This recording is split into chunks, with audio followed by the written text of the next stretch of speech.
Hey everyone, and welcome back. Today is going to be all about shooting boards. That's my current project, so that's what we're going to talk about and kind of go over the different stages of thought that went into the design. Because what I'm about to show you on the bench is not exactly how how I envisioned it in the beginning of the design process. Um, the very first time I thought, or the first thought that I had when when it came to designing a shooting board,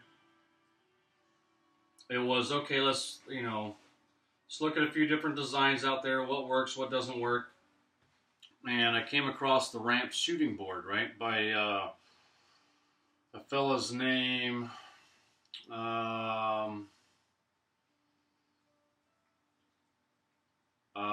Vogt, I think, is the VOGT is the name of the guy.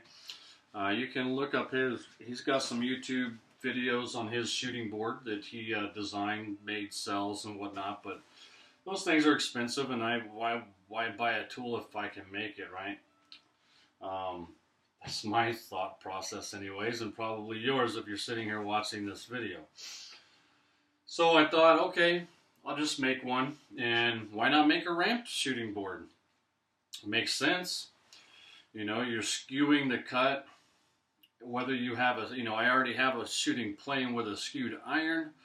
Let's go even more drastic by making that more skewed by having a ramped shooting board. And then I would use, basically more, I'd get more use out of different sections of the iron by, shooting the same spot of the iron over and over and over again and dulling up one spot of the iron. It only made sense. So that's what I started doing, was designing my own little version of a shooting board and of a ramp shooting board.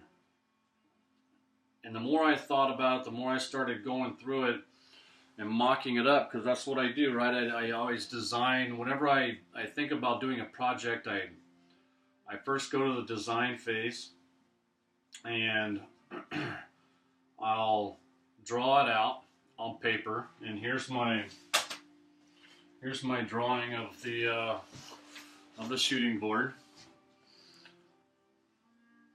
So nothing fancy. Obviously, as you can tell, it's not ramped, and I'll tell you why. That little piece down here is just a cleat to, down here where my thumb's at, it's just a cleat to hold the board up against the bench or in my vise or what have you, so that it stays stationary while I'm shooting. But I always draw it up and then I mock it up.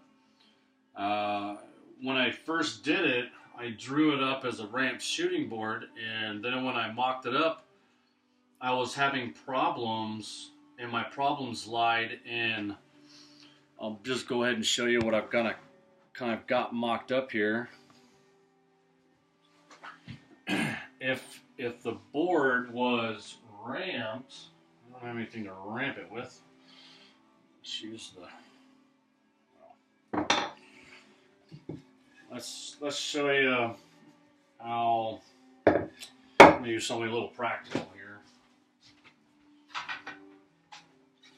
If I have something that ramps this up, well, I'll tell you what, let's just do a little more drastic so you can kind of see what I'm talking about.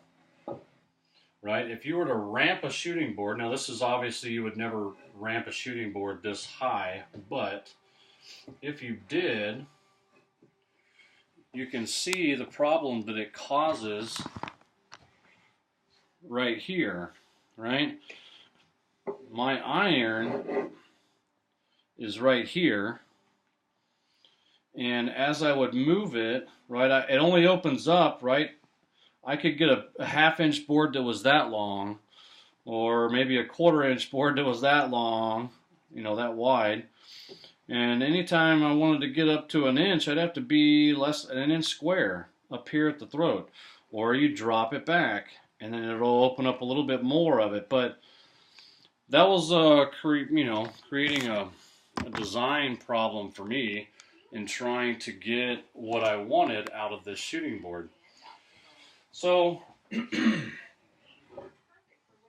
what I just decided to do was, and here's the other thing, right? So if I wanted to shoot a straight board on here, and I want to say I wanted to shoot the edge, if I was doing like a picture frame or something like that, or whatever, and I wanted to shoot the edge, I can shoot the edge on a flat one because I can get the entire length of this board with the iron, where I wouldn't be able to do that if it was ramped up here.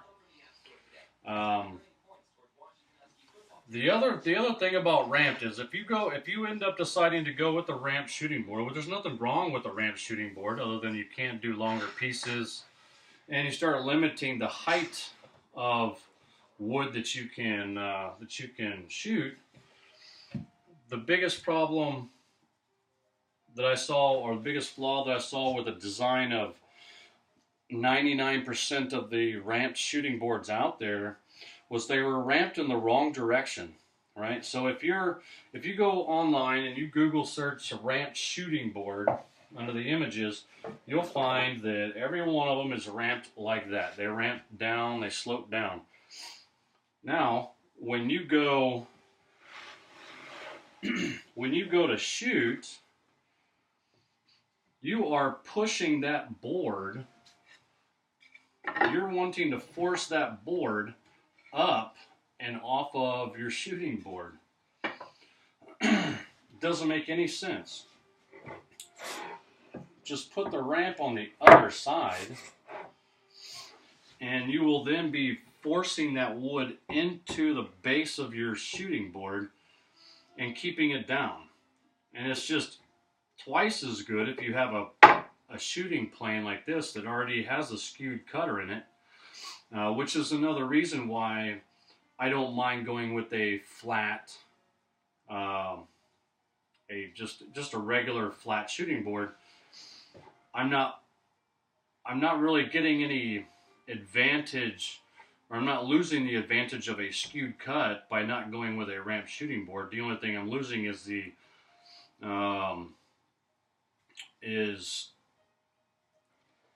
with a ramp shooting board, like I said, it'll cut. Maybe if I'm doing like a 1/2 inch board, it'll cut in the first 1/2 inch, then it'll cut up here, then it'll cut up here, right? As I move through the board, I'm using a different section of the cutter of the actual iron. That's the only thing I'm losing, the only feature that I'm losing by going with a flat shooting board. Now, what I gain by going with a flat shooting board is like I said, the ability to shoot a regular piece of wood like this, or being able to, if I'm up here shooting a big long piece like this, the entire length of it, I can shoot where I have the dimensions and the layout. I can shoot up to about a 12 or 13 inch board's edge if I wanted to, without any balance problems or anything like that with my shooting plane coming off of the board, or on one end or the other, either here or on the other end. And that to me is more important than needing to sharpen a little bit more frequently because you're only using one section of the iron. So that is my thought process on the shooting board, flat or ramped. The woods that I'm going to use, and this is just a mock-up piece, this is actually going to be turned into some handles later on in its life. But the base that I chose to go with is a 13-layer Europly. It's plywood, 13 layers. I picked that up for like, I want to say $1.50 or something like that. This chunk that you see here, picked it up dirt cheap at a recycled lumber style store. This piece right here, though, I didn't want to use plywood for the second piece for a different reason, but now I'm glad I went with this because it's just going to make it more appealing and more. It'll make it a little bit heavier, which is what I want, and it'll make it more.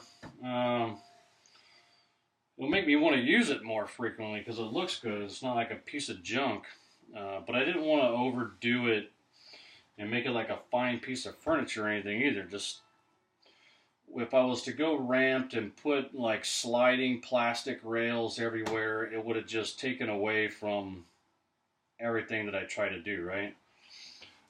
So I went with all natural woods with the exception of the base, which is that Europly. But just the only reason I went with that is it's supposed to be an accurate piece of equipment, so to speak. This way, the base I know is going to be stable with the ply going different directions. It's going to limit the twisting that I'll have to deal with in the entire setup. And yeah, this here is a piece of Rickel grain walnut. It's just a strip that's going to act as my riding rail. I had that already laying around, and this is just for show. I'm actually going to end up cutting a section off of this Purple Heart here, and it will transfer over and become the rail over here. So you'll see Purple Heart, Walnut, Purple Heart. And then I have another section of Purple Heart, thanks to my buddy Pat, that I still need to make some things out of. And why not just go ahead and add two different pieces of Purple Heart down. So I'm going to use this. This chunk here will end up being about 2 inches of it. Will end up here as my fence.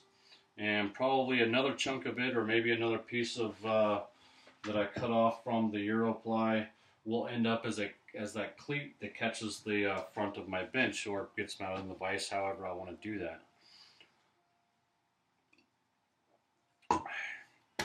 And so that's kind of my thoughts and my thinking along the process with that. And well, I guess I'm done talking. I need to get to work. So, friends and family, I love you. Everyone else, I don't know if I'm going to bring you along for the actual making or not. I just wanted to make this quick video. I don't know how the rest of it's going to pan out. I just kind of want to get this knocked out. So I don't know if I'll film it or not, but if I do, I guess you'll find out soon enough.